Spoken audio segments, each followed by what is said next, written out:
Isang hibla ng buhok. Mahaba. Itim na itim, ngunit hindi sa kanya.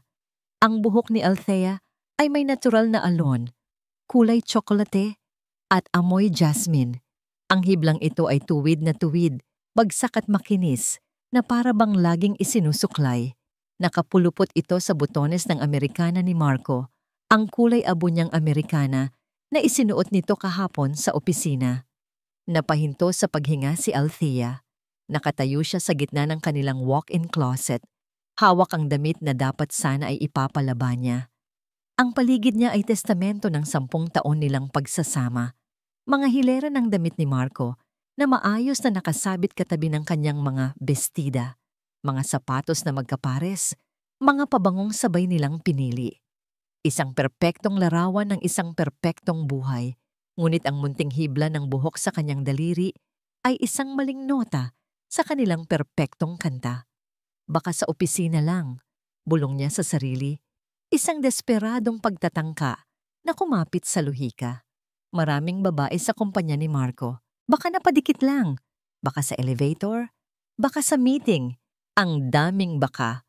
Ngunit sa kaibuturan ng kanyang puso, alam niyang nagsisimula nang gumuho ang pader na matagal na niyang itinatayo para harangan ang pagdududa.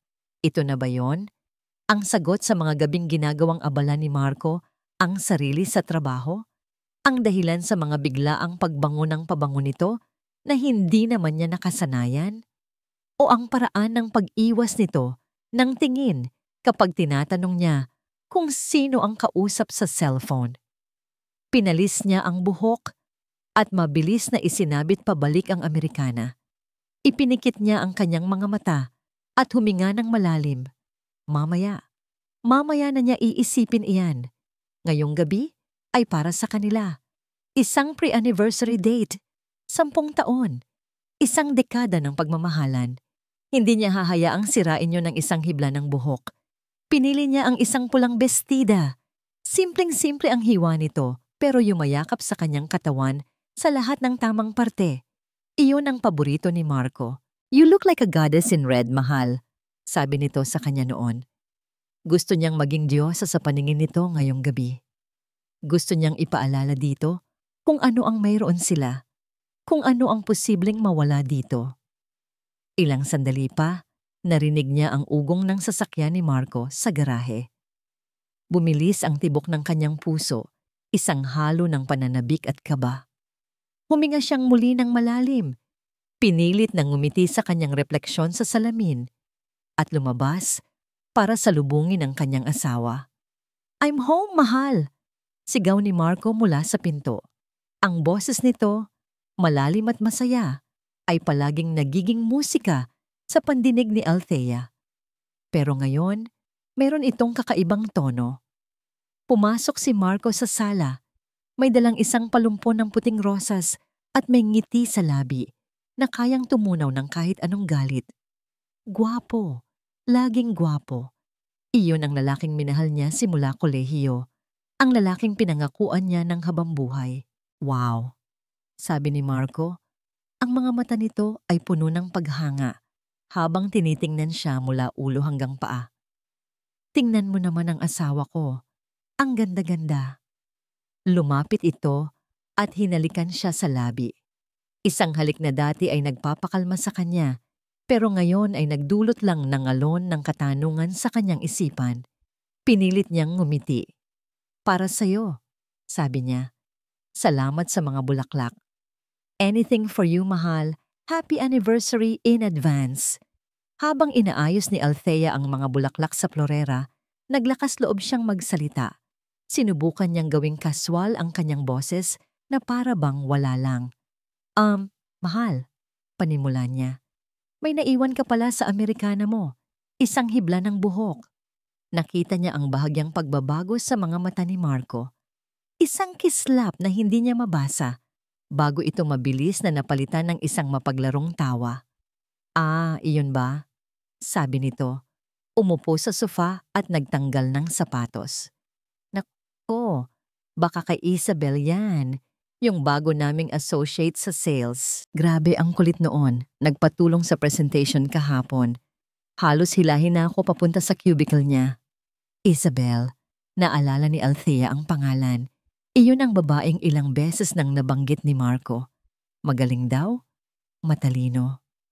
A real go-getter, sabi pa nito noon. Ganoon ba? Iyon lang ang nasabi ni Althea.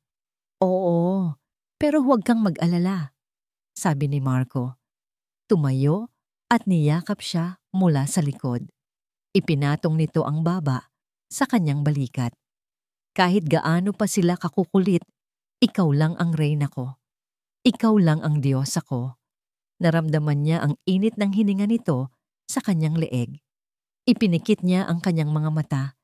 Hinahayaan ang sarili na maniwala. Gusto niyang maniwala. Pero ang paliwanag ni Marco, kahit na perpekto at kapani-paniwala, ay parang isang puting kasinungalingan. Malinis tingnan sa labas, pero kasinungalingan pa rin. Sa restaurant, ang lahat ay perpekto. Ang ilaw ay malumanay, ang musika ay romantiko, at ang pagkain ay masarap. Si Marco ay ang perpektong Ginoo. Pinupuno ang kanyang baso ng wine, pinupuri ang kanyang itsura, at nagkukwento tungkol sa mga plano nito para sa kanilang engrandeng 10th anniversary party. Gusto ko lahat ng tao makita kung gaano kita kamahal, Althea. Kung gaano ako kaswerte na may asawa akong tulad mo, sabi ni Marco habang hawak ang kanyang kamay sa ibabaw ng mesa. Ngumiti lang si Althea. Tumango. Sumang-ayon. Ngunit ang kanyang isip ay lumilipad. Bawat salita ni Marco ay dumadaan lang sa kanyang tainga. Ang tanging naririnig niya ay ang paulit-ulit na pangalang iyon. Isabel. Ang bawat ngiti ni Marco ay tila isang maskara. Ang bawat hawak nito ay malamig. Umuwi sila ng gabing iyon na magkahawak kamay na para bang sila pa rin ang pinakamasayang mag-asawa sa buong mundo. Nagkunwari si Althea na pagod at mabilis na nagpaalam na matutulog na. Pero hindi siya makatulog. Habang naririnig niya ang mahimbing at ritmikong paghinga ni Marco sa kanyang tabi, pakiramdam ni Althea ay mag-isa siya sa isang malawak na disyerto. Ang init ng katawan nito, na dati ay nagbibigay sa kanya ng kapanatagan, ay tila nangangalkal ngayon sa kanyang balat. Paulit-ulit na tumatakbo sa isip niya ang buong gabi. Ang ngiti ni Marco. Ang paliwanag niya. Isabel. Masyadong mabilis, masyadong madulas. Isang perpektong sagot na parang matagal nang inihanda. At dahil sa isang hibla ng buhok, bumalik ang lahat ng maliliit na bagay na pinili niyang huwag pansinin nitong mga nakaraang buwan. Ang mga biglaang overtime na tumatapat pa sa Biyernes ng gabi. Ang bagong pabango na amoy bulaklak na hindi naman niya regalo. Ang paglalagay nito ng password sa cellphone na dati naman ay bukas lang sa kanilang dalawa. Ang bawat isa ay parang maliliit na piraso ng basag na salamin na sinubukan niyang walisin sa ilalim ng alpombra, nagbabaka sakaling hindi na niya makita. Ngunit ngayong gabi, nasugatan siya. Nagiging praning na ba ako? Tanong niya sa sarili, sa katahimikan ng kanilang kwarto. Baka gawa-gawa ko lang ito sa isip ko? Gusto niyang paniwalaan iyon.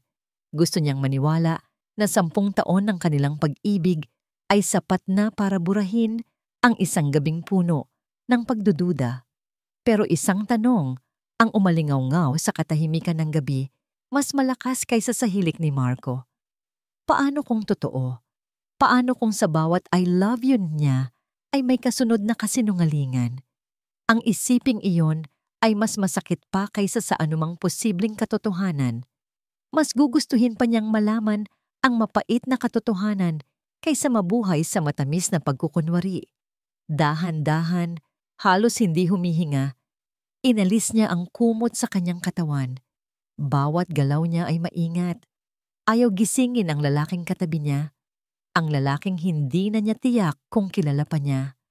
Naglakad siya palabas ng kwarto. Ang mga paa niya ay malamig sa sahig na gawa sa kahoy. Pumunta siya sa kanyang maliit na home office sa dulo ng pasilyo. Binuksan niya ang kanyang laptop at ang liwanag mula sa screen ay nagbigay ilaw sa kanyang mukha na puno ng determinasyon at sakit. Sandali siyang natigilan. Ang kanyang mga daliri ay nakabitin sa ibabaw ng keyboard. Ito na, ang pagtawid sa isang linya na kapag natawid niya, alam niyang wala nang balikan. Pagkatapos ay nag-type siya, isang salita, 2, 3. Sa search bar ng browser, lumitaw ang mga salitang babago sa lahat. Spy camera for home. Dumating ang pakete kinabukasan. Nakatago ito sa isang simpleng kulay kapeng karton. Walang anumang marka, walang palatandaan kung ano ang laman. Para itong isang ordinaryong online purchase lang. Isang libro, isang bagong case ng cellphone, kahit ano. Pero para kay Althea, ang maliit na kahon ay parang isang granada. Mabigat, malamig, at anumang oras ay sasabog at wawasakin ang lahat ng nakapaligid dito. Nanginginig ang kanyang mga kamay habang binubuksan niya ito sa kusina. Sa loob, nakalagay sa makapal na foam, ay isang maliit na itim na aparato. Mas maliit pa sa isang butones. Ang lente nito ay parang isang tuldok lang ng tinta. Ang liit-liit, pero may kakayahang maging saksi sa lahat.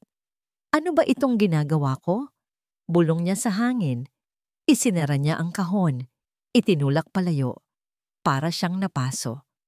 Ang pagbili nito sa gitna ng gabi, dala ng bugso ng damdamin, ay isang bagay. Pero ang hawakan na ito ngayon, sa liwanag ng araw ay ibang usapan. Pakiramdam niya ay isa siyang kriminal, isang asawang walang tiwala.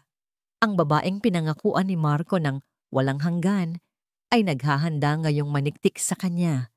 Ang kahihiyan ay parang asidong unti-unting tumutunaw sa kanyang sikmura.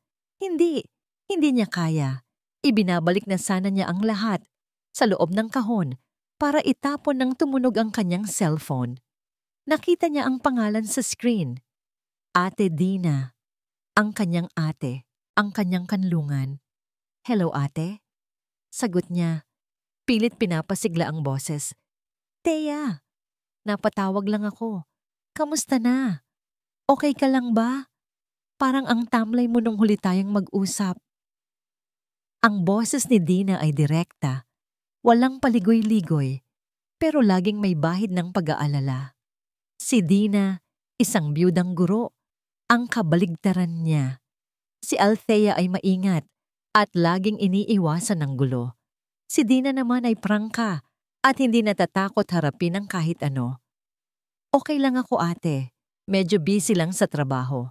Pagsisinungaling ni Althea. Sigurado ka? Kilala kita, Althea. May bumabagabag sa'yo. Napabuntong hininga si Althea. Hindi niya kayang sabihin ang totoo, pero kailangan niyang maglabas ng kahit kaunti. Ate, paano mo malalaman kung nagiging praning ka lang o kung may dapat ka talagang pagdudahan? Natahimik si Dina sa kabilang linya. Pagkatapos ng ilang sandali, nagsalita ito sa mas seryosong tono. Tungkol ba ito kay Marco? Napalunok si Althea. Hindi ko alam. Parang may nag-iba. Pero baka ako lang. Baka gawa-gawa ko lang. Thea, makinig ka. Sabi ni Dina, may diin sa bawat salita. Ang kutob ng babae, lalo na ng asawa, ay bihirang magkamali. Hindi yan training. Yan ay instinct. Huwag mong baliwalain yan. Huwag mong hayaang lokohin ka ng sarili mo para lang mapanatag ka. Ang mga salita ng kanyang ate ay parang isang malakas na sampal ng katotohanan. Huwag mong hayaang lokohin ka ng sarili mo. Iyon mismo ang ginagawa niya. Salamat, ate, sabi ni Althea. Ang boses niya ay bahagyang nanginginig na. Basta tandaan mo, andito lang ako. Ano man yan, harapin mo. Mas masakit ang mabuhay sa kasinungalingan. Pagkatapos ng tawag, tiningnan muli ni Althea ang maliit na kahon sa lamesa. Wala na ang pag-aalinlangan. Napalitan na ito ng isang malamig at matigas na determinasyon. Kailangan niyang malaman ang totoo para sa sarili niya. Dinala niya ang kamera sa sala. Ang kanilang sala ay puno ng mga alaala. Bawat sulok may kwento. Ang atensyon niya ay napunta sa isang silver na picture frame na nakapatong sa isang estante. Ito ang unang regalong ibinigay sa kanya ni Marco pagkatapos nilang ikasal. Isang regalo para sa kanilang unang anibersaryo. Sa loob nito ay ang paborito niyang litrato nila. Isang candid shot mula sa kanilang kasal. Pareho silang tumatawa. Ang mga mata nila'y nangungusap ng purong kaligayahan at sa ilalim ng frame may maliit na nakaukit na mga salita. Mga salitang pinanghawakan niya sa loob ng 10 taon. Para sa ating walang hanggan, isang mapait na ngiti ang gumuhit sa labi ni Althea, ang simbolo ng kanilang pangako. Ito ang perpektong lugar, walang sino man ang maghihinala. At ang kabalintunaan nito ay halos makatawa. Maingat niyang kinuha ang frame. Hinaplos niya ang mga nakaukit na salita. Pagkatapos, gamit ang isang maliit na screwdriver mula sa kanyang design kit, maingat niyang binuksan ang likod nito. Ang pag-install ng camera ay madali lang para sa isang tulad niyang meticulously. Inilagay niya ang maliit na lente sa isang siwang sa disenyo ng frame, halos hindi makita. Habang isinasara niya ito pabalik, naramdaman niya ang isang butil ng luha na pumatak sa kanyang kamay. Hindi niya alam kung ito ay luha ng kalungkutan sa ginagawa niya o luha ng takot sa kung ano ang maaari niyang matuklasan. Mahal, nandito na ako. Napatayo ng tuwid si Althea sa biglaang sigaw ni Marco. Mabilis niyang ipinahid ang kanyang luha at ibinalik ang picture frame sa estante na para bang walang nangyari. Pumasok si Marco sa sala, mukhang masaya at excited. May magandang balita ako sa'yo, sabi nito, sabay halik sa kanyang noo. Ano yon? Tanong ni Althea, pinipilit na maging kalmado. Naalala mo yung project sa Cebu na inaasam-asam mo? Yung para sa bagong resort. Tumawag ang kliyente. Gusto ka raw nilang makausap. Ikaw mismo. Kailangan mong lumipad papunta doon bukas ng umaga. Napatulala si Althea. Cebu. Bukas.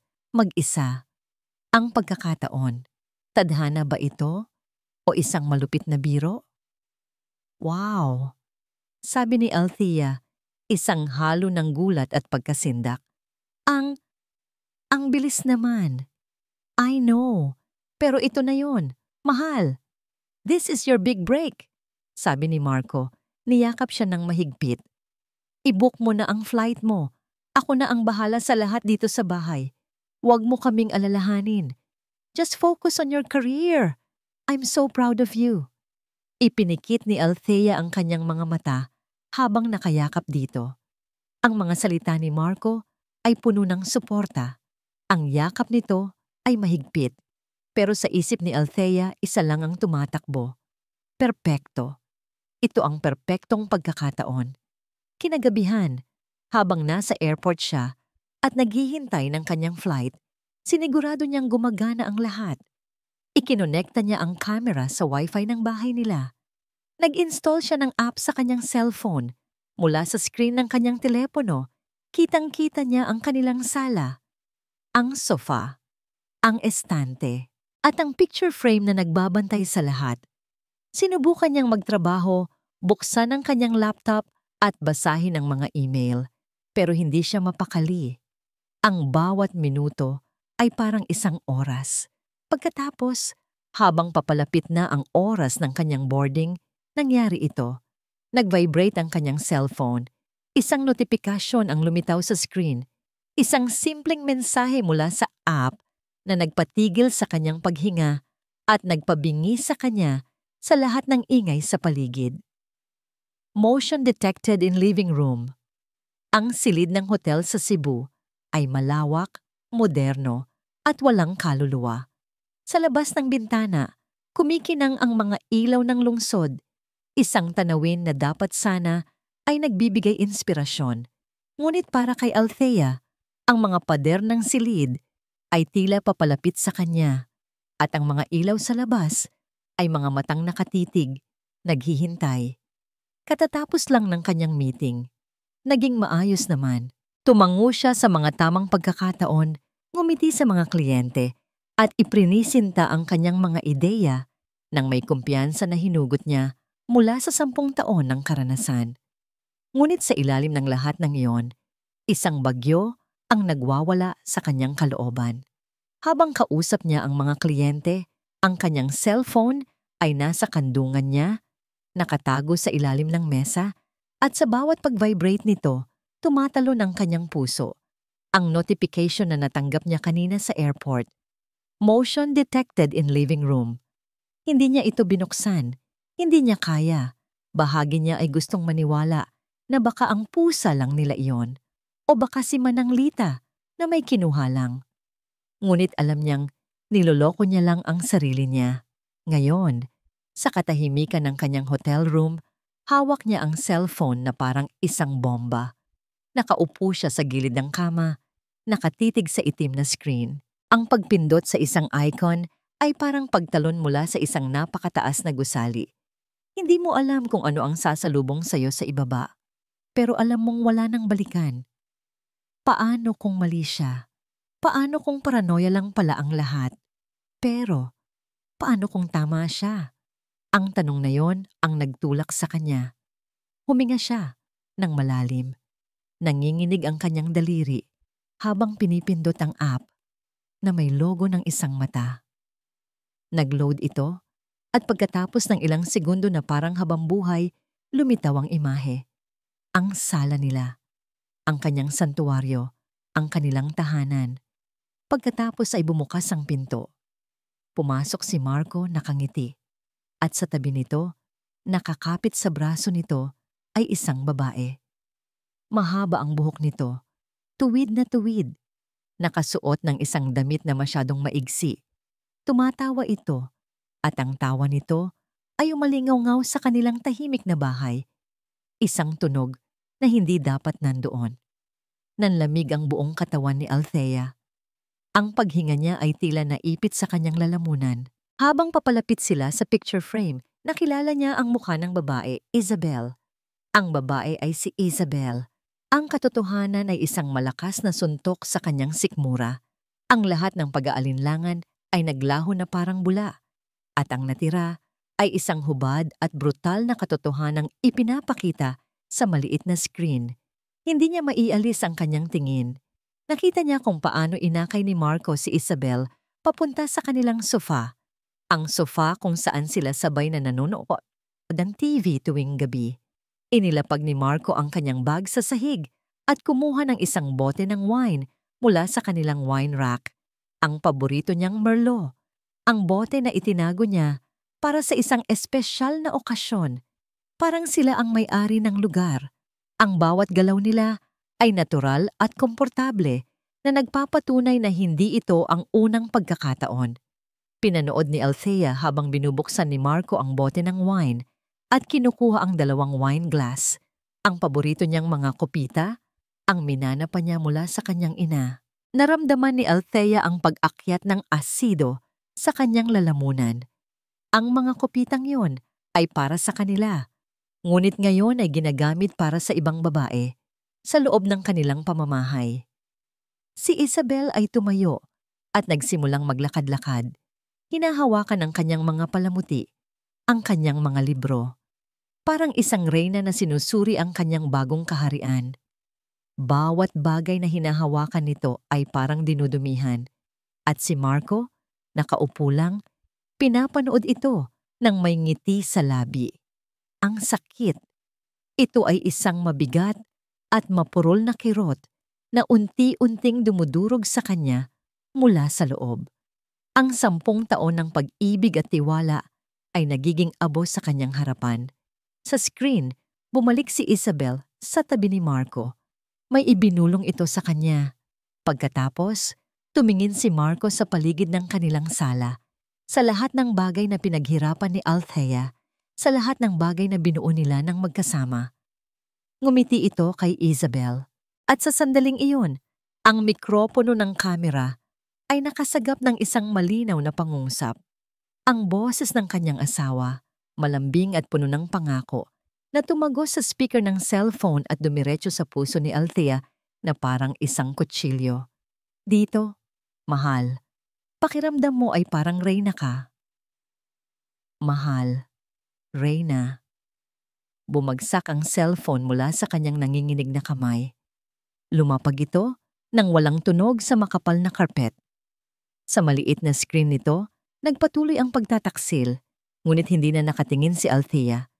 Nakatitig siya sa kawalan, sa isang pader sa kanyang harapan. Wala siyang makita, wala siyang marinig. Ang tanging nararamdaman niya ay ang unti-unting pagkalamat ng kanyang puso hanggang sa ito'y naging milyon-milyong piraso ng pinong-pinong alikabok sa loob ng kanyang dibdib. Ang pagdududa ay naging katiyakan, ang pag-asa ay naging abo, ang pag-ibig ay naging lason.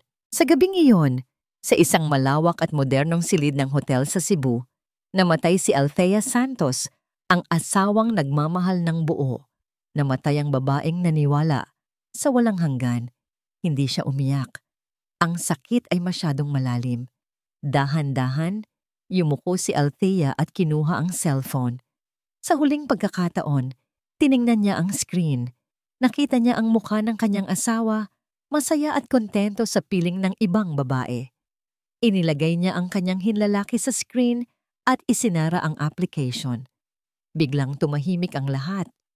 Ang itim na screen ng cellphone ay sumasalamin sa kanyang mukha. Isang mukhang blangko na may mga matang mas malalim at mas madilim kaysa dati. Umupo siya roon sa gitna ng katahimikan. Nang tumayo siya, hindi na siya ang parehong babae na umalis ng Maynila. Ang katahimikan sa silid ng hotel ay parang isang makapal na kumot na bumabalot sa kanya. Mabigat at nakak-suffocating. Ang babaeng namatay kanina ay nag-iwan ng isang katawang nakaupo sa gilid ng kama, isang estatwang gawa sa yelo at pighati. Ngunit sa ilalim ng yelo, isang apoy ang nagsisimulang sumiklab. Hindi ito ang apoy ng pag-ibig na dating nagpapaninga sa kanyang puso. Ito ay ibang uri ng apoy. Isang apoy na ipinanganak mula sa abo ng pagkawasak. Mainit, mapaminsala. Ang apoy ng galit. Tumayo si Althea. Ang kanyang mga galaw ay mekanikal. Naglakad siya papunta sa minibar. Ang kanyang mga paa ay walang tunog sa ibabaw ng carpet. Kumuha siya ng isang baso at nagsalin ng tubig mula sa bote. Ang kanyang mga kamay ay hindi na nanginginig. Ang mga ito ay matatag, mapanganib na matatag. Habang iniinom niya ang tubig, ang kanyang mga mata ay napako sa salamin sa dingding. Nakita niya ang kanyang refleksyon, isang babaeng may magulong buhok, maputlang labi, at mga matang puno ng isang emosyon na hindi niya kailanman nakita sa sarili dati. Puot. Ang babae sa salamin ay isang estranghero at kinamumuhian niya ang dahilan kung bakit naging estranghero siya sa sarili niya. Bigla, ang baso sa kanyang kamay ay naramdaman niyang napakabigat, napakadumi. Isang sisidlan, tulad niya, na puno ng isang bagay na dati malinis pero ngayon ay kontaminado na. Sa isang mabilis at marahas na galaw, ibinato niya ang baso sa pader. Ang tunog ng nabasag na salamin ay sumabog sa katahimikan. Kumalat ang libo-libong piraso nito sa sahig na parang mga kumikinang na luha. Para sa isang sandali, iyon lang ang tanging tunog sa mundo. Hindi siya sumigaw, hindi siya humikbi. Tiningnan lang niya ang mga piraso ng salamin sa sahig, ang nagkalat na tubig, ang maliit na guhit ng pinsala sa pininturahang pader. Iyon ang kanyang puso. Iyon ang kanyang buhay. Basag. Pagkatapos, yumuko siya. Hindi para pulutin ang mga bubog, kundi para kunin ang cellphone na naiwan niya sa kama. Ang apoy sa kanyang kalooban ay mayroon ng layunin. Hindi na ito basta galit lang. Ito ay naging isang malamig at kinakalkulang plano. Binuksan niyang muli ang application. Ang panoorin ang pagtataksil sa unang pagkakataon ay isang pagpapatiwakal ng damdamin. Ang panoorin ito sa pangalawang pagkakataon ay isang deklarasyon ng digmaan. Pinindot niya ang record button. Pinanood niyang muli ang lahat. Pinanood niya ang pagpasok nila, ang paghalik, ang pag-inom ng alak sa kanyang mga kopita. Sa bawat eksena, isang mainit na luha ang dumadaloy sa kanyang pisngi. Ngunit hindi ito luha ng kalungkutan. Ito ay luha ng matinding galit. Bawat patak ay isang pangako ng paghihiganti. Tiniis niya ang panunood habang si Marco at Isabel ay naglalambingan sa kanilang sofa. Ang sofa na iyon. Biglang bumalik sa isip ni Althea ang isang maaraw na hapon. 8 taon na ang nakalipas. Naalala niya ang kanilang pagtawa sa loob ng isang furniture store. Nagtatalo sila kung aling sofa ang bibilhin. Gusto ni Marco ng isang modernong leather. Gusto niya ng isang malambot at komportableng fabric. "Dito, mahal," sabi niya noon, habang umuupo sa kulay abo na sofa na napili niya. Isipin mo, dito tayo manonood ng mga paborito nating pelikula. Dito ka hihiga sa kandungan ko kapag pagod ka galing sa trabaho. Dito nating bubuuin ang marami sa ating mga alaala. Ngumiti si Marco noon, umupo sa tabi niya at inakbayan siya. "Okay, panalo ka na," sabi nito. "Basta sa kandungan mo ako hihiga, kahit saan pa yan." Ang imahe sa kanyang isip ay biglang pinunit ng imahe sa screen. Ang sofa ng kanilang mga alaala ay naging kama na ngayon para sa pagnanasa ng kanyang asawa sa ibang babae. Ang bawat halik na ibinibigay ni Marco kay Isabel, sa ibabaw niyon ay isang pagbura sa bawat masasayang alaala na binuo nila doon. Ang paglapat ng kanilang mga katawan ay isang insulto. Ang bawat ungol at halinghing na nasasagap ng mikropono ay isang lason sa kanyang pandinig. Tiniis niya ang lahat. Tinitiyak na ang bawat segundo ay naitatala. Ito ang kanyang ebidensya. Ito ang kanyang magiging sandata. Pagkatapos, nakita niya muling tumayo si Isabel, nakabalot sa isang kumot na kinuha mula sa kanilang baul. Ang kumot na gantsilyo pa ng kanyang lola. Naglakad itong muli sa paligid, hinahaplos ang mga muebles, tinitingnan ang mga litrato nila ni Marco na nakadisplay. May ngiti ito sa labi, isang ngiting mapangangkin, isang ngiting nagsasabing, "Akin na ito ngayon." Hindi na kaya ni Althea, pero pinilit niya. Habang nakaupo sila, magkatabi, bumulong si Isabel. Hindi ito narinig ni Althea ng malinaw, ngunit ang sumunod na tanong nito ay malakas na para bang sinadya para may marinig. "Kailan mo ibibigay yung para sa apartment, Marco?" Napatigil sa paghinga si Althea. "Apartment?" Tumingin si Marco sa paligid na para bang tinitiyak na wala talagang nakakarinig. At sa kabila ng ingay ng TV na binuksan nila, ang sagot ni Marco ay malinaw at ang bawat salita ay tumarak sa dibdib ni Althea na parang mga pako. "Huwag kang mag-alala. Naayos ko na." Hindi niya malalaman. Hindi niya malalaman. Ang niya ay siya. Si Althea. Biglang nagbago ang lahat. Ang pagtataksil ay hindi na lang tungkol sa puso. Hindi na lang tungkol sa katawan. Tungkol na rin ito sa pera. Ang apoy sa loob ni Althea ay lalong lumaki. Ang galit ay naging isang nagngangalit na impyerno. Hindi na lang siya isang asawang niloko. Isa na siyang babaeng ninanakawan. Ang sakit ng pagtataksil sa damdamin ay dumudurog. Ngunit ang sakit ng pagtataksil sa tiwala, sa kanilang pinagsamahan, sa kanilang pinaghirapan, ay pumapatay. Ang ginagawa ni Marco ay hindi lang isang pagkakamali, dala ng pagnanasa. Ito ay isang kalkulado at malamig na krimen. Isang pagnanakaw na binalak. Itinigil niya ang recording. Ang kanyang mga daliri na kanina'y nanginginig ay mabilis at tiyak na kumilos. I-save. Pangalanan ng file, hindi pagtataksil o sakit.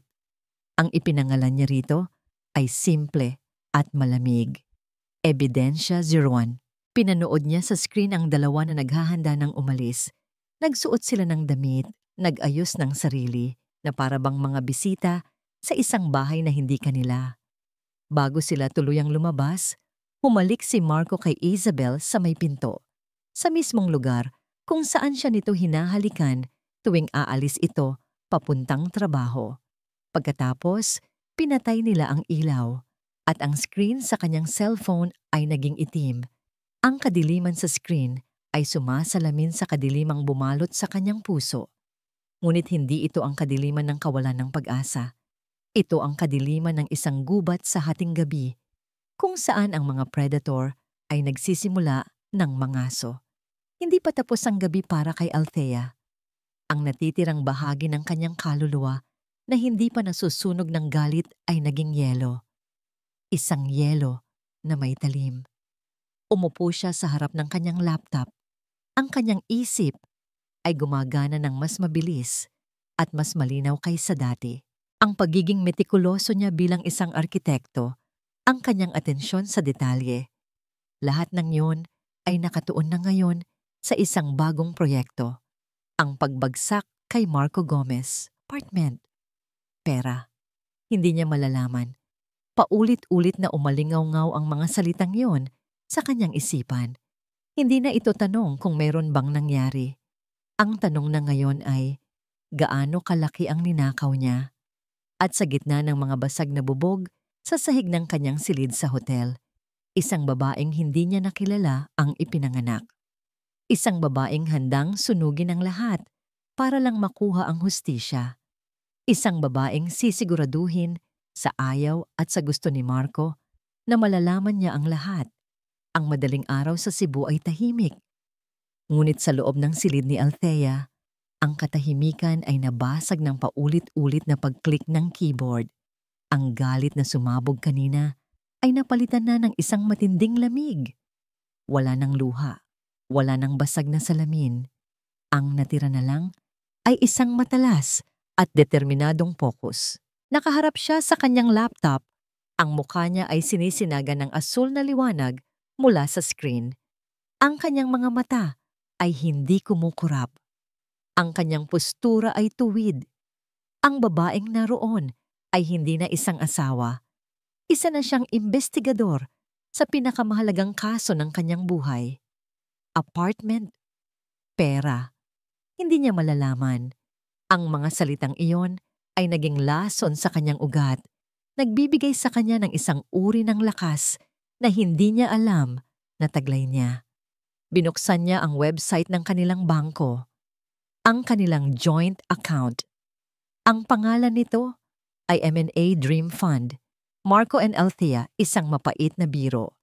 Dito nila inilalagay ang kanilang mga ipon para sa isang bahay sa probinsya, para sa kanilang pagtanda, para sa kanilang mga pangarap. Nagsimula siyang mag-scroll sa mga nakaraang transaksyon.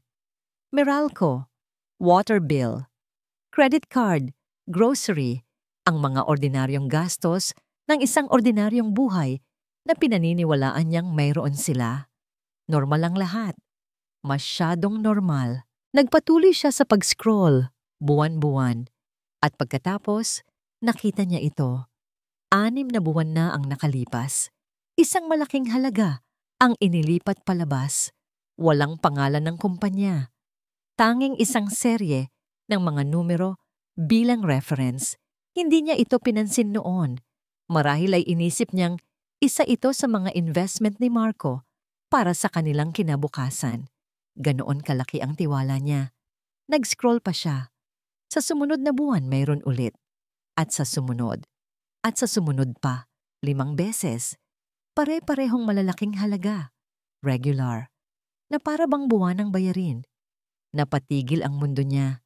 Kinuha niya ang calculator sa kanyang laptop at pinagsama-sama ang mga halaga. Ang lumabas na kabuuan ay nakapagpahinto sa kanyang paghinga. Hindi ito basta-bastang pera. Ito ay isang halaga na katumbas ng isang malaking down payment para sa isang mamahaling condominium unit. Pero ang sumunod niyang natuklasan ang tuluyang pumatay sa kung anumang natitirang pagmamahal sa kanyang puso. Ang mga petsa ng paglipat ng pera, tumutugma ang mga ito sa mga petsa kung kailan pumapasok ang interes mula sa isang hiwalay na account, ang trust fund na iniwan sa kanya ng kanyang mga yumaong magulang. Ang perang iyon ay hindi nila pinaghirapan. Ang perang iyon ay galing sa kanyang pamilya. Ang perang iyon ay kanya. Hayop ka, Marco. Bulong niya sa hangin. Ang bawat letra ay puno ng kamandag. Pati ang alaala ni na mama at papa.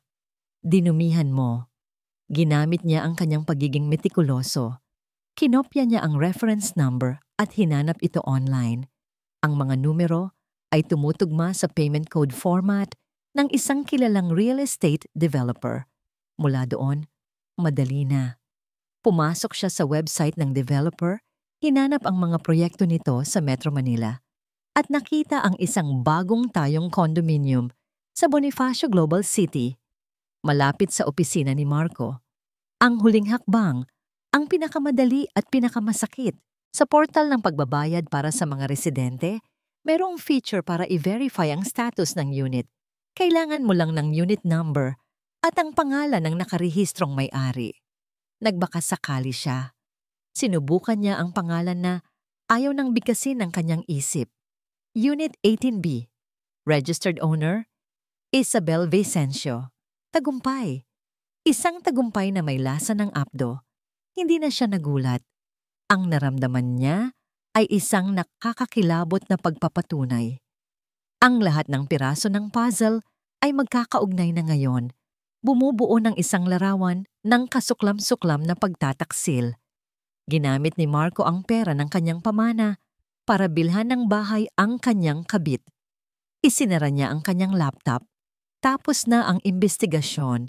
Nagsisimula pa lang ang pagpaplano. Dinampot niya ang kanyang cellphone at tinawagan ang nag-iisang tao na mapagkakatiwalaan niya. Thea? Anong nangyari? 3:00 ng umaga dyan. Sagot ng nag-aalalang boses ni Dina. Tama ka ate, sabi ni Althea. Ang kanyang boses ay walang emosyon, walang hikbi, malamig at patag na parang salamin. Tama ang kutob ko. Natahimik si Dina. Ano ang ginawa niya? Lahat. Simpleng sagot ni Althea. May babae siya. Si Isabel. Dinala niya sa bahay natin. Walang hiya. Bulalas ni Dina. Umuwi ka na dito, Thea. Sugurin natin ang hayop na yan. Idemanda mo. Ipatulfo mo. Ngunit hindi kumibo si Althea sa mga salita ng kanyang kapatid. May mas malala pa ate. Pagpapatuloy niya, sa parehong malamig na tono, ginamit niya ang pera na iniwan ni na mama para bilhan ng apartment ang babae niya. Isang mahabang katahimikan ang sumunod. Nang magsalita muli si Dina, ang boses nito ay puno ng hindi makapaniwalang galit. Ano? Thea, kailangan mong kumilos. Ngayon na. Tawagan mo ang abogado. Hindi. Putol ni Althea. Anong hindi? Hindi pa ngayon, sabi ni Althea. Mayroong isang bagay sa kanyang boses na nagpatigil kay Dina. Isang bagay na hindi pa nito narinig dati. Hindi sapat na iwanan ko lang siya. Hindi sapat na idemanda ko siya. Masyadong madali iyon para sa kanya. Ano ang plano mo? Tanong ni Dina. Ang boses nito ay bumabana sa isang nag-aalalang bulong. Tumingin si Althea sa digital calendar sa screen ng kanyang laptop. Nakita niya ang isang petsa na naka-highlight sa pula na may kasamang paalala. Our 10th anniversary. Isang nakakatakot na ngiti. Ang dahan-dahang gumuhit sa mga labi ni Althea. Isang ngiting hindi umabot sa kanyang mga mata. Uwi ako ate, sabi niya. At magpapanggap akong walang alam. Maghahanda kami para sa aming perfect 10th anniversary party. At doon ko siya sisirain sa paraang hinding-hindi niya malilimutan. Nasa ituktok ng mundo si Marco Gomez. Iyon ang pakiramdam niya habang nakaupo sa malambot na leather na upuan sa loob ng boardroom. Sa kanyang harapan, ang CEO ng kumpanya, si Mr. Tan, ay tumatango ng may paghanga. Sa paligid ng mesa, ang mga mukha ng ibang mga ehekutibo ay puno ng respeto. Excellent work on the new development project, Marco, sabi ni Mr. Tan. Ang boses nito ay umaalingaw-ngaw sa malamig na silid. Your initiative to secure that special investment was a game changer. The board is very pleased. Isang ngiti ng tagumpay ang sumilay sa labi ni Marco. Thank you, sir. I just saw an opportunity and I believed in it. Kung alam lang nila, naisip niya. Ang special investment na yon ay hindi galing sa isang malaking korporasyon. Galing iyon sa isang trust fund na matagal nang natutulog sa bangko. Galing iyon sa mana ni Althea. Isang pagkakataon nga na naman. Para kay Marco, hindi iyon pagnanakaw. Iyon ay isang matalinong business move. Ginamit niya ang isang asset na hindi naman napapakinabangan para sa isang bagay na mag-aangat sa kanilang dalawa. Sa huli, si Althea rin naman ang makikinabang sa kanyang tagumpay, hindi ba? Ganoon niya kinukumbinsi ang sarili. Pakiramdam niya ay isa siyang henyo, isang maestro na kayang-kayang i-orkestra ang lahat ng bahagi ng kanyang buhay. Ang kanyang karera ay paangat ng paangat.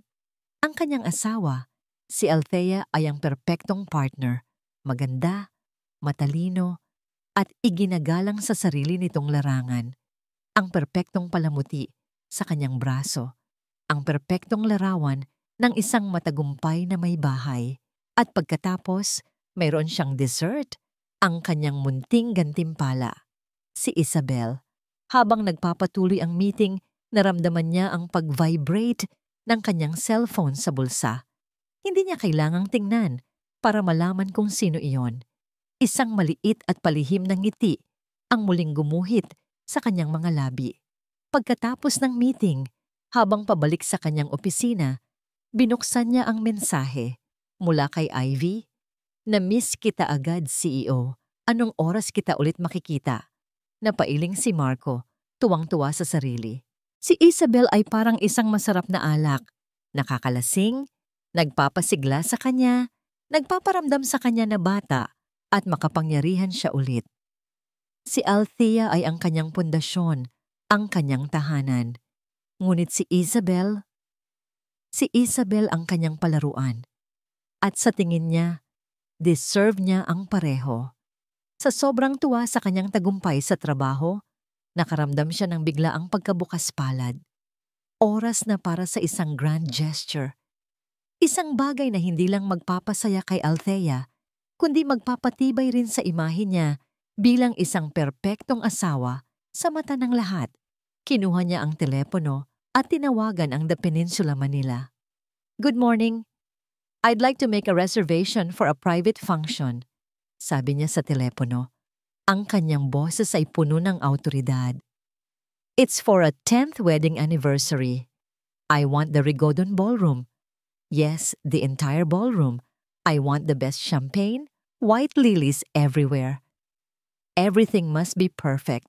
The budget is not an issue.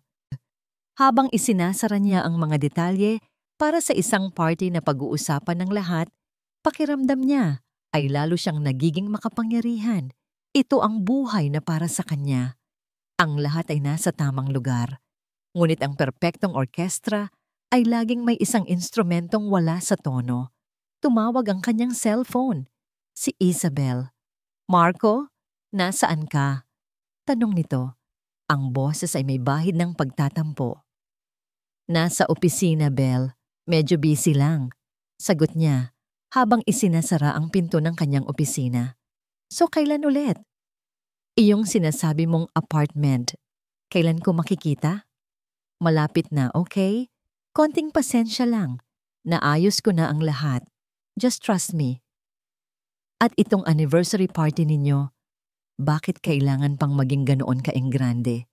Parang ipinapamukha mo sa lahat kung gaano mo siya kamahal, sabi ni Isabel, may selos sa kanyang boses.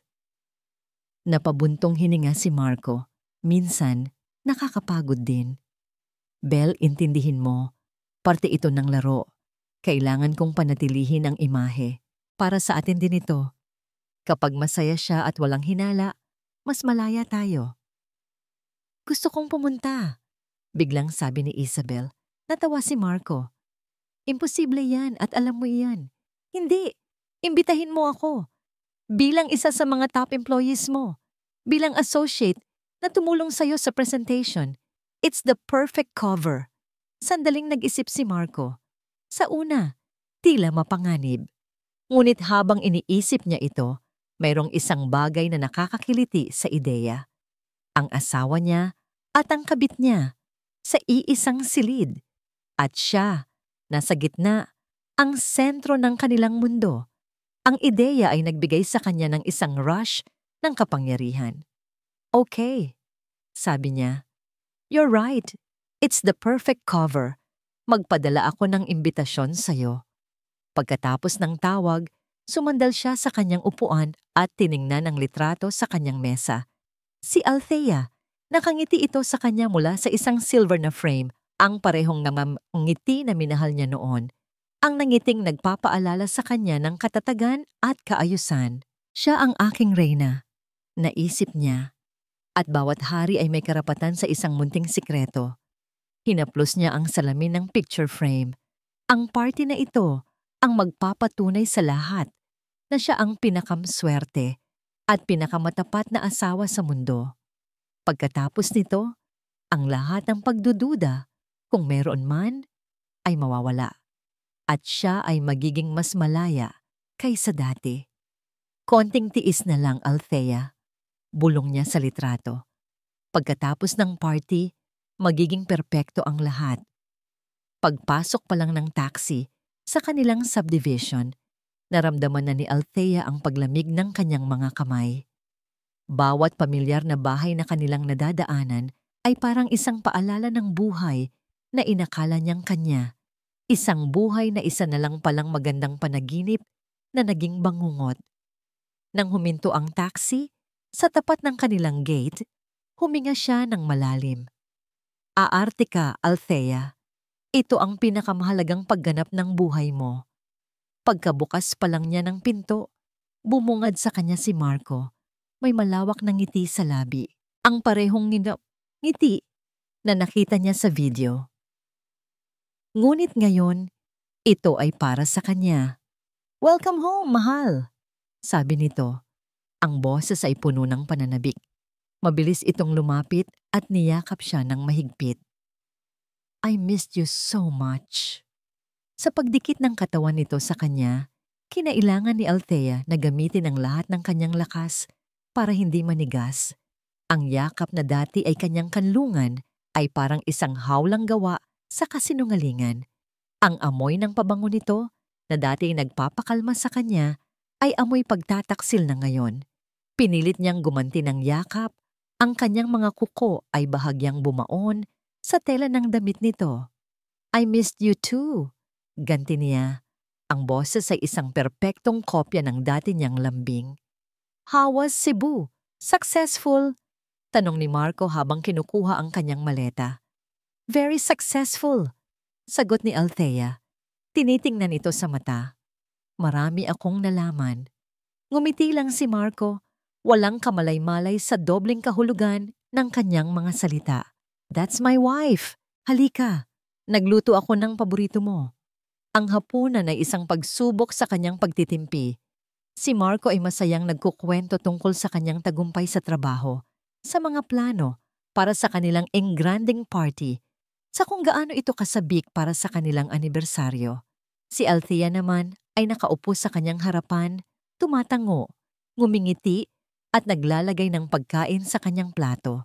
Isang perpektong larawan ng isang mapagmahal na asawa.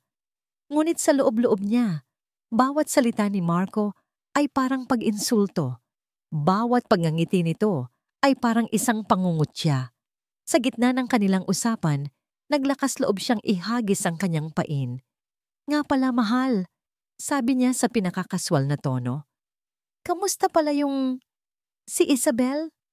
Yung bago ninyong associate? Nabanggit mo siya dati, di ba? Nakita niya ito.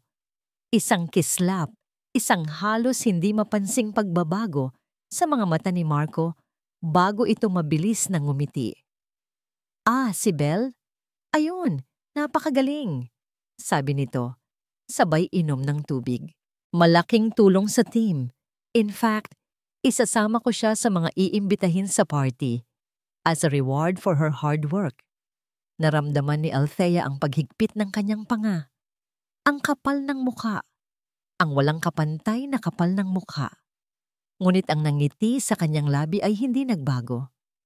"That's a great idea," sabi niya.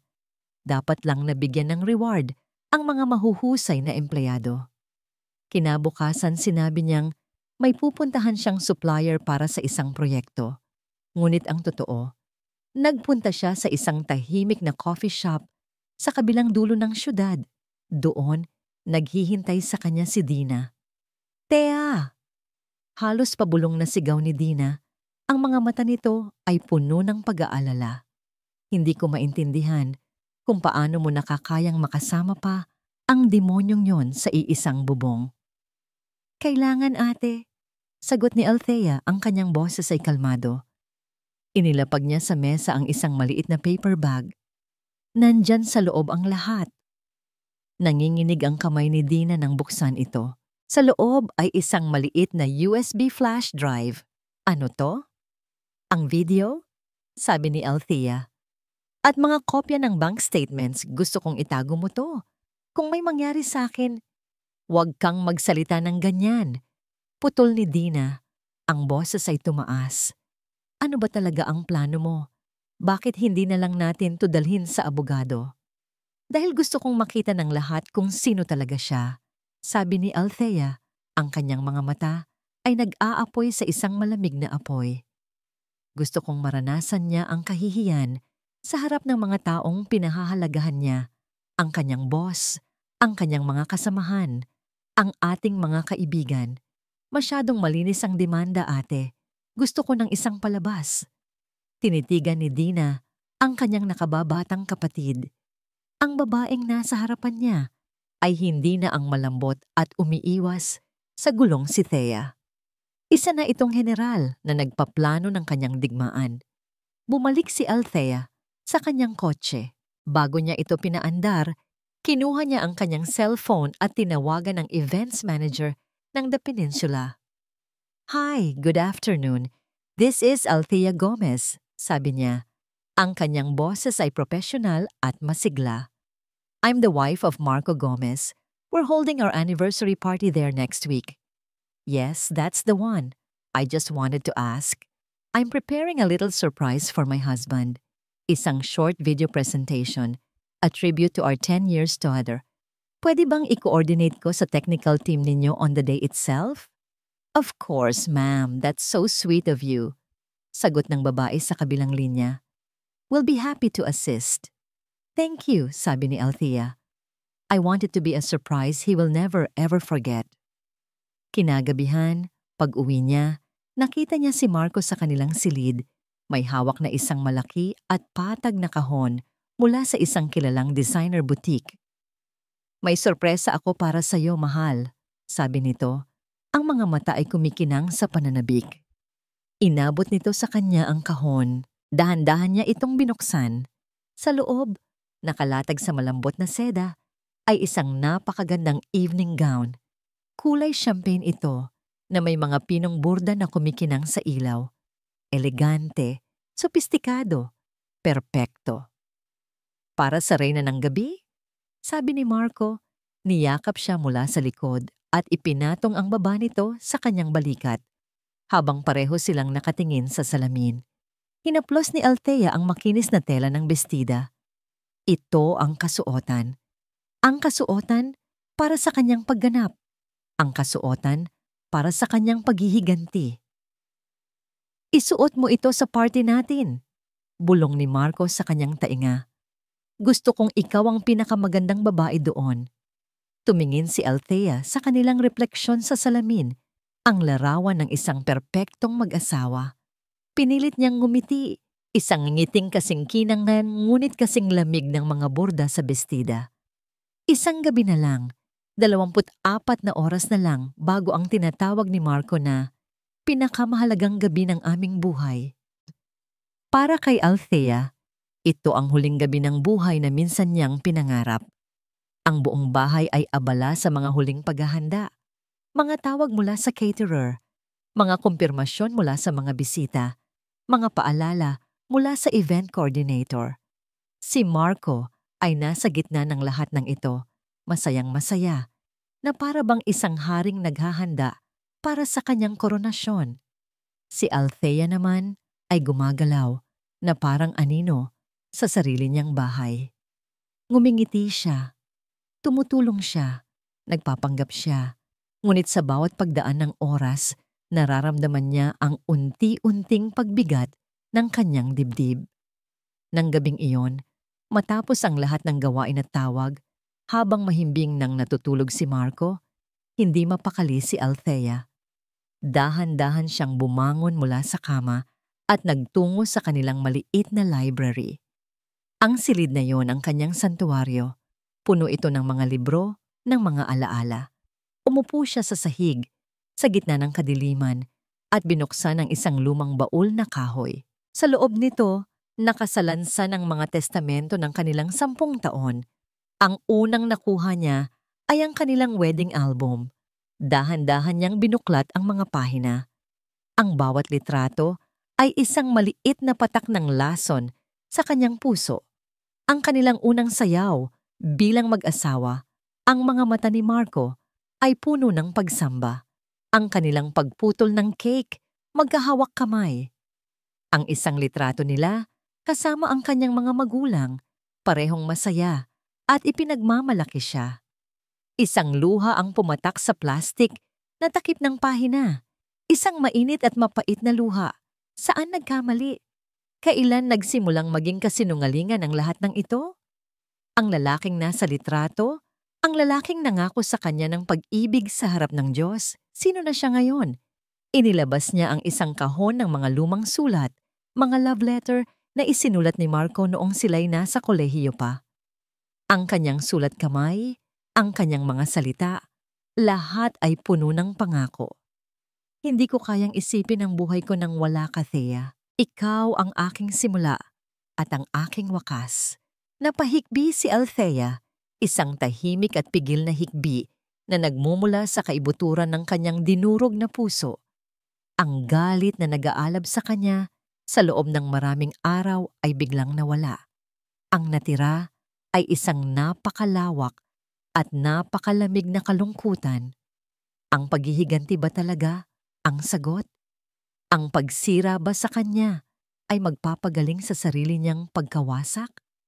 O lalo lang nitong wawasakin ang anumang natitira sa babaeng minsan niyang nakilala?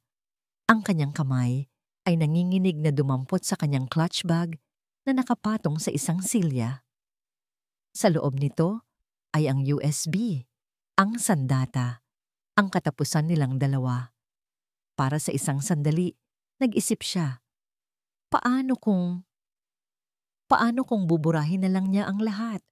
Paano kung aalis na lang siya ng tahimik? Iwanan ang lahat, magsimula muli sa ibang lugar, at kalimutan na lang ang sakit. Halos nagawa na niya. Ang kanyang daliri ay nasa ibabaw na ng delete button sa kanyang isipan. Ang pagod at sakit ay halos manaig na. Mas madaling sumuko, mas madaling tumakbo. Biglang bumukas ang pinto ng library. Mahal? Ang boses ni Marco. Inaantok ngunit malambing. Napatayo si Althea. Mabilis na ipinahid ang kanyang mga luha at itinago ang album sa likod niya. Anong ginagawa mo dito? Okay ka lang? Tanong ni Marco. Lumapit sa kanya. Okay lang, sagot niya. Pilit na ngumingiti. Hindi lang ako makatulog. Medyo kinakabahan para bukas. Ngumiti si Marco at niyakap siya mula sa likod. Isang yakap na mahigpit at puno ng, pagmamahal ba? O pagkukunwari? Hindi na niya alam. Huwag kang kabahan. Bulong nito sa kanyang buhok. It will be a perfect night. Our perfect night. I love you so much, Althea. Huwag mo yang kalimutan. Ipinikit ni Althea ang kanyang mga mata, hinahayaan ang sarili na malunod sa sandaling iyon. Ang init ng katawan ni Marco, ang pamilyar na bigat ng mga braso nito sa kanyang balikat, ang mga salitang matagal na niyang gustong marinig at paniwalaan. Baka may pag-asa pa, bulong ng isang maliit at desperadong bahagi ng kanyang puso. Baka nagkamali lang siya. Baka kaya pa naming ayusin to. Halos maniwala na siya. Halos bumigay na siya. Ngunit habang magkayakap sila, ang cellphone ni Marco na naiwan nito sa ibabaw ng mesa ay umilaw. Isang preview ng mensahe ang lumitaw sa lock screen. Hindi niya gustong tingnan, ngunit ang mga mata niya ay may sariling isip. Mula kay Isabel V. See you tomorrow. CEO, CEO. Ang salitang iyon, isang pribadong biro, isang palayaw na puno ng lihim, isang paalala na kahit sa sandaling ito ng kunway paglalambing, ang anino ng isa pang babae ay naroon pa rin, nakatayo sa pagitan nila. Ang lahat ng pag-aalinlangan ni Althea ay naglaho. Ang lahat ng kalungkutan ay muling naging yelo. Ang maliit na pag-asa na sumibol sa kanyang puso ay namatay sa isang iglap. Humarap siya kay Marco na walang kamalay-malay. Hinaplos niya ang pisngi nito. Ang kanyang mga daliri ay malambot. Ngunit ang kalooban sa likod ng mga yon ay matigas na parang bakal. Tumingin siya sa mga mata nito, ang mga matang minsan niyang sinisid para hanapin ang katotohanan. Ngunit ngayon ay isa na lang malalim na balon ng kasinungalingan. Tumingin siya sa kanilang refleksyon sa madilim na salamin ng bintana. Ang perpektong mag-asawa, magkayakap sa dilim. Isang magandang kasinungalingan, isang obra maestra ng pagkukunwari. At pagkatapos, ngumiti siya. Isang ngiting hindi na puno ng sakit o pag-aalinlangan. Isang ngiting puno ng katiyakan. Oo, mahal. Tama ka. Bulong niya. Ang kanyang boses ay kasing tamis ng pulot-pukyutan. Magiging perpekto ang gabi bukas. Ang pagbabago sa kanya ay napakabilis at napakakumpleto, kaya't hindi ito napansin ni Marco. Ang nakita lang nito ay ang kanyang asawa, nang umingiti na sa wakas na tila nawala na ang kaba. Nakahinga ito ng maluwag. Kinuha niya ang kamay nito. Halika na. Bumalik na tayo sa kwarto. Kailangan nating magpahinga para sa malaking araw natin. Naglakad sila palabas ng library, magkahawak kamay. Si Marco, kampante at masaya. Si Althea, tahimik at nakamamatay. Bago niya isara ang pinto, sumulyap siyang muli sa loob, sa album ng kasal, sa mga sulat, sa lahat ng alaala na babasagin niya kinabukasan. Ito na ang paalam. Ngumiti siyang muli sa sarili, isang lihim na ngiti na hindi nakita ni Marco sa dilim. Oo, bulong niya sa hangin. Magiging isang gabi ito na hinding-hindi natin malilimutan. Ang Rigodon Ballroom ng The Peninsula Manila ay naliligo sa ginintuang liwanag. Ang mga chandelier ay kumikinang na parang mga bituin. Ang bawat mesa ay pinalamutian ng matataas na florera ng puting lilis. At ang hangin ay puno ng halimuyak ng mamahaling pabango at tunog ng malumanay na jazz music. Perpekto. Iyon ang salitang nasa isip ng lahat. Sa gitna ng lahat, nakatayo si Althea sa tabi ni Marco. Ang kanyang kamay ay nakahawak sa braso nito. Ang champagne-colored na bestida ay bumagay sa kanya ng perpekto. Ang mga borda nito ay sumasalo sa liwanag sa bawat galaw niya. Sa labas, siya ang larawan ng kaligayahan at kagandahan, isang reyna sa kanyang selebrasyon.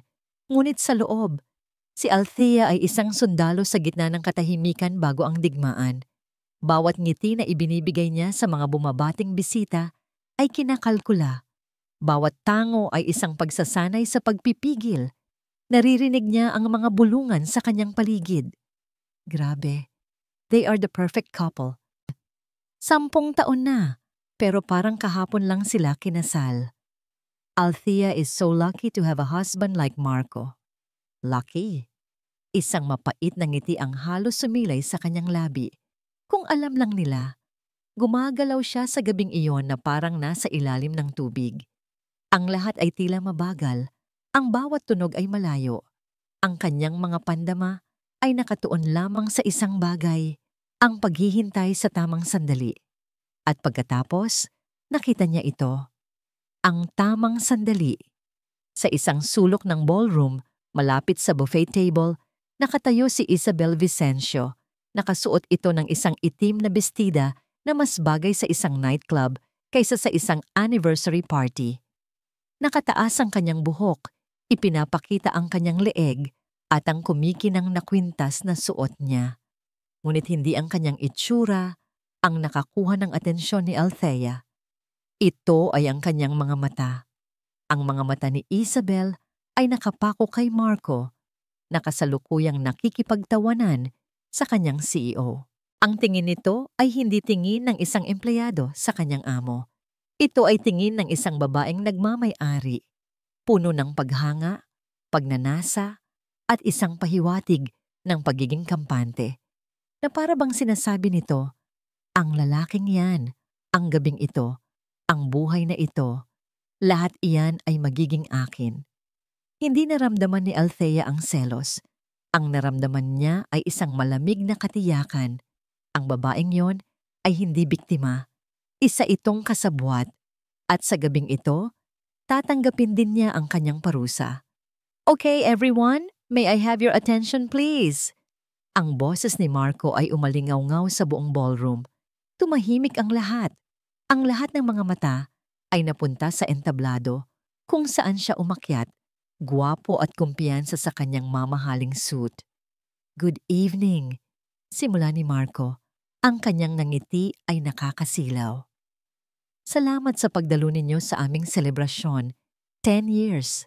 10 taon na pala kaming kasal ng aking pinakamamahal na asawa, si Althea. Tumingin ito sa kanya at sa isang sandali. Ang tingin nito ay napakaprangka at puno ng pagmamahal, kaya't halos maniwala si Althea. Halos. Marami ang nagtatanong kung ano raw ang sikreto sa isang matatag na pagsasama. Pagpapatuloy nito.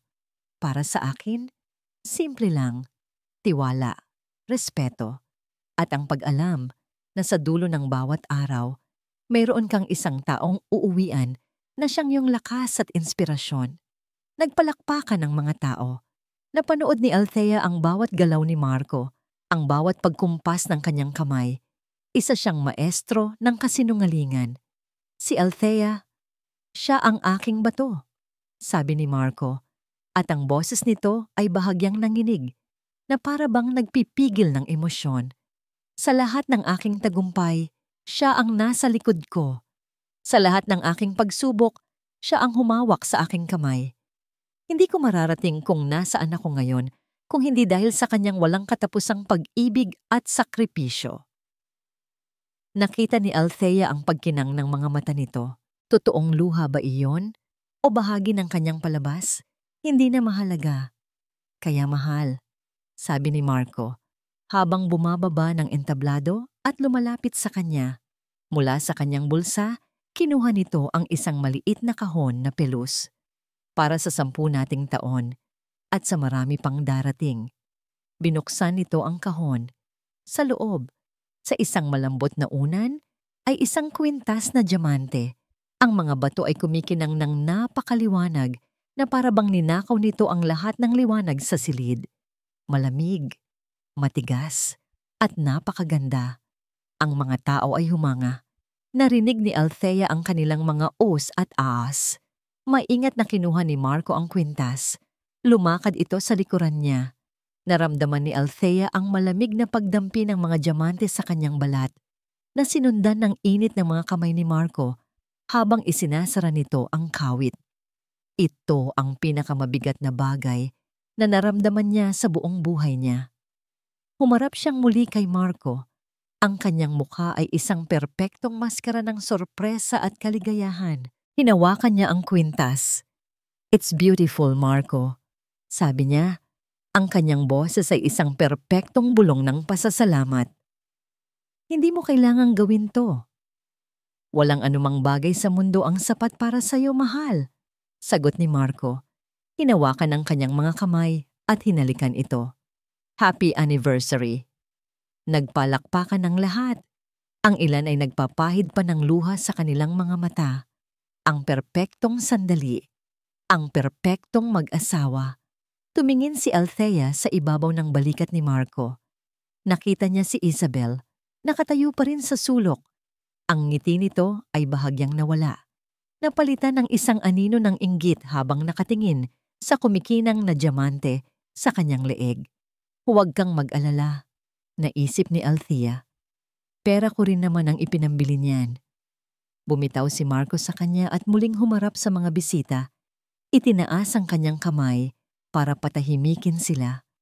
Ang nangiti sa mukha nito ay mas malawak pa kaysa dati.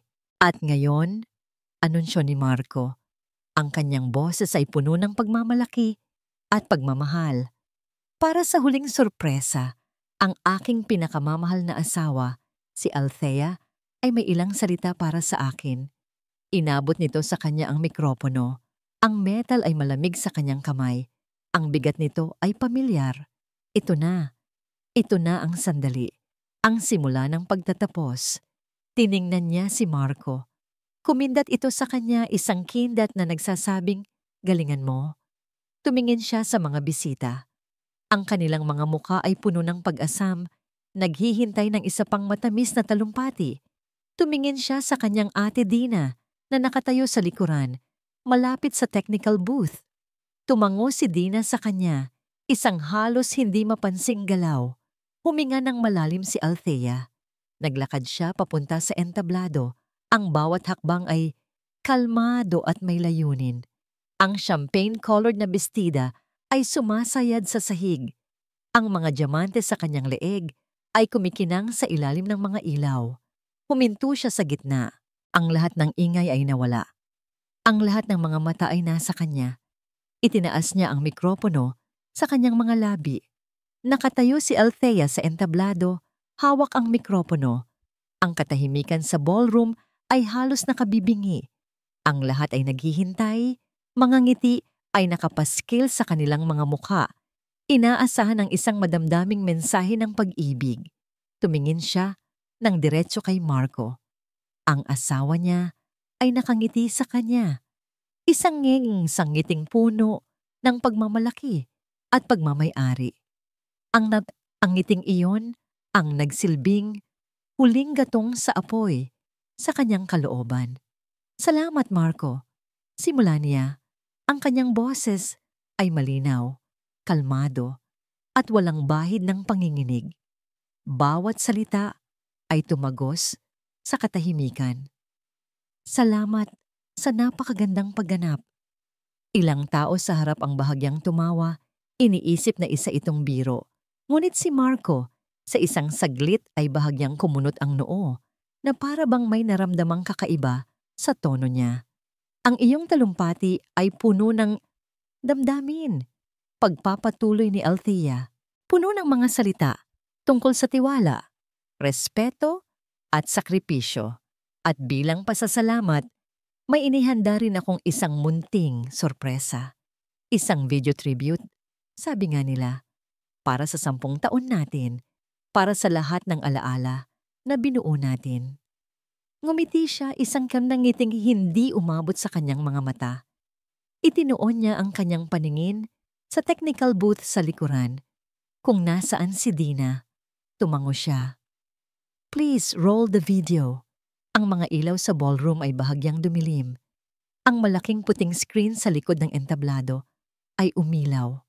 Sa una, ang lumabas ay isang magandang litrato mula sa kanilang kasal na sinabayan ng isang malambing na instrumental na musika. Narinig ni Althea ang mga buntong hininga ng paghanga mula sa mga bisita. Pagkatapos, biglang naputol ang musika. Ang screen ay naging itim sa loob ng 1 segundo bago lumitaw ang isang bagong imahe. Isang imaheng pamilyar na pamilyar kay Althea, ang kanilang sala. Nakuha mula sa anggulo ng picture frame sa estante. Nagsimulang bumulong-bulungan ng mga tao. Ano to? Part ba to ng video? At pagkatapos, sa screen, bumukas ang pinto. Pumasok si Marco, kasama si Isabel. Ang katahimikan ay nabasag ng isang kolektibong paghinga ng pagkagulat. Nagsimula ang mga bulungan. Sino yan? Teka, di ba yan yung associate niya? Ang video ay nagpatuloy ng walang awa. Ang pag-inom nila ng alak mula sa mga kupitan ng ina ni Althea. Ang paghahalikan nila sa sofa, bawat eksena ay parang isang sampal sa mukha ng bawat bisita. Ang bulungan ay naging isang malakas na ugong ng iskandalo. May isang matandang ginang na napatakip sa kanyang bibig. May isang business partner ni Marco na napailing na lang. Tumingin si Althea kay Marco. Ang kulay ng mukha nito ay nawala. Ang nangiti ay naging isang maskara ng purong gulat at takot. Ang kanyang mga mata ay nanlalaki. Nagpapalipat-lipat ng tingin mula sa screen papunta kay Althea na para bang hindi makapaniwala sa nangyayari. Sa tabi ng isang haligi, nakita ni Althea si Isabel. Ang mukha nito ay kasing puti ng mga lilis sa mesa. Ang kanyang mga kamay ay nanginginig habang hawak ang kanyang maliit na purse. Ang kanyang itsurang mapangangkin ay napalitan ng hubad na kahihiyan. At pagkatapos, ang pinakamatunog na bahagi, ang audio, ang malinaw na boses ni Marco. Dito, mahal. Pakiramdam mo ay parang reyna ka. Kung ang katahimikan kanina ay nakabibingi, ang katahimikan ngayon ay nakamamatay. Walang nangahas na huminga. Habang ang video ay patuloy na ipinapalabas ang kanilang mga malaswang ginagawa, muling nagsalita si Althea sa mikropono. Ang kanyang boses, kalmado pa rin, ay pumutol sa tensyon na parang isang kutsilyo. Ang bahay na nakikita ninyo, sabi niya, ay hindi lang ang aming tahanan.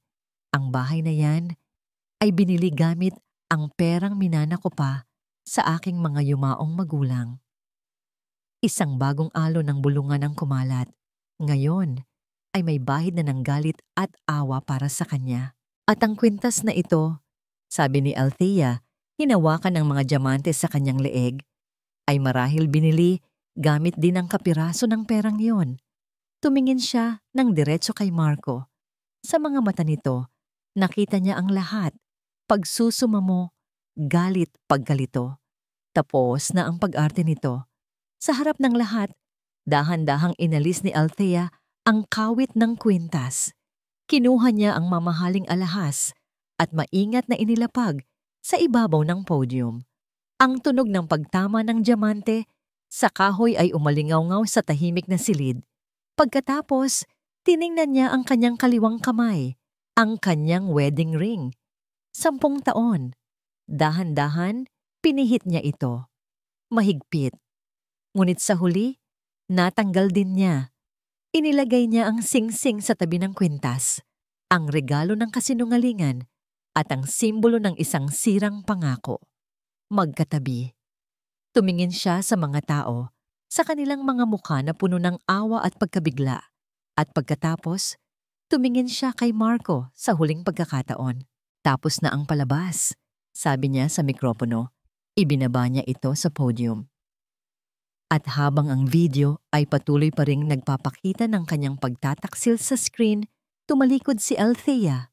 Naglakad siya pababa ng entablado, ang kanyang ulo ay nakataas. Hindi niya pinansin ang mga tawag sa kanyang pangalan.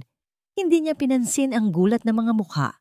Naglakad siya ng diretso, tinahak ang gitna ng ballroom, palabas ng malalaking pinto, palayo sa kanyang 10 taong kasinungalingan. Nang bumukas ang mga pinto, at lumabas siya sa lobby, ang ingay ng ballroom ay biglang nawala. Ang tanging narinig niya ay ang sarili niyang mga hakbang sa marmol na sahig. Paglabas niya ng hotel, sinalubong siya ng malamig na hangin ng gabi. Huminto siya. Paglabas niya ng hotel, sinalubong siya ng malamig na hangin ng gabi. Huminto siya.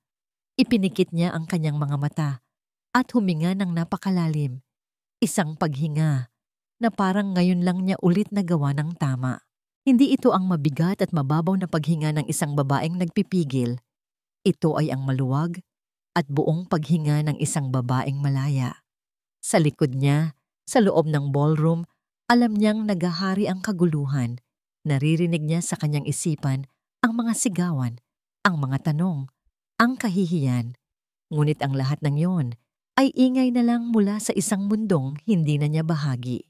Naglakad siya palayo sa maningning na pasukan ng hotel. Ang kanyang champagne-colored na bestida ay sumasayad sa semento. Hindi niya alam kung saan siya pupunta. Ang tanging alam niya ay naglalakad siya palayo. Ilang buwan ang lumipas. Ang araw ay sumisikat sa malalaking bintanang salamin ng isang modernong condominium unit. Ang sikat nito ay tumatama sa isang babaeng nakaupo sa harap ng isang drafting table, seryosong nakatutok sa isang blueprint. Ang babae ay si Althea. Ang apartment ay bago. Ang buhay ay bago. Ang mga sumunod na linggo, matapos ang party, ay isang bagyo. Ang iskandalo ay kumalat na parang apoy sa kanilang social circle at sa mundo ng korporasyon. Si Marco ay agad na tinanggal sa kanyang posisyon. Ang kahihiyan ay masyadong malaki para sa kumpanya. Si Isabel ay nag-resign at naglaho na parang bula. Ang kanilang bahay ay naibenta. Ang mga kasong sibil para sa pagbawi ng kanyang pera ay isinampa niya. At sa dami ng ebidensya, alam ng kanyang abogado na panalo sila. Ang proseso ng annulment ay sinimulan na. Mahirap. May mga gabing umiiyak pa rin siya. Ang sakit ng 10 taong nasayang ay hindi basta-basta nawawala. Ngunit sa bawat pagpatak ng luha, mayroong isang bagong butil ng lakas na tumutubo sa kanyang puso. Kinuha niya ang kanyang mug ng kape at lumabas sa kanyang maliit na balkonahe. Ang apartment na ito ay mas maliit kaysa sa dati nilang bahay, ngunit ito ay kanya. Siya ang pumili ng bawat muebles. Siya ang nagdisenyo ng bawat sulok. Walang multo, walang kasinungalingan, tanging kapayapaan. Tumunog ang kanyang cellphone. Isang video call mula sa kanyang ate Dina. "Hello ate," bati niya. Isang tunay na ngiti ang nasa kanyang labi. "Hoy babae, tinitingnan ko lang kung buhay ka pa dyan sa lungga mo." Biro ni Dina. Pero ang mga mata nito ay puno ng pagmamahal. "Kumusta ang bagong proyekto mo?" "Okay naman. Challenging pero masaya," sagot ni Althea. "Salamat ulit ate. Sa lahat." "Ano ka ba? Magkapatid tayo," sabi ni Dina. "Nga pala, may balita ako." "Ano yon?" Nakita siya ni Tita Miling sa grocery, si Marco, na tahimik si Althea. Ang pagbanggit sa pangalan nito ay nagdulot pa rin ng isang maliit na kurot sa kanyang dibdib, ngunit hindi na ito ang dating nakamamatay na sakit. Isa na lang itong peklat. "Anong itsura niya?" tanong niya. "Mukhang haggard. Tumatanggi raw sa mga alok na trabaho. Umuupa na lang daw ng maliit na apartment sa kung saan. Ang sabi, laging mag-isa." Kwento ni Dina. "Karma is a bitch, di ba?" Hindi sumagot si Althea. Tumingin lang siya sa syudad sa kanyang harapan. Wala siyang naramdamang tuwa sa paghihirap ni Marco. Wala na rin siyang naramdamang galit. Ang naramdaman niya ay wala.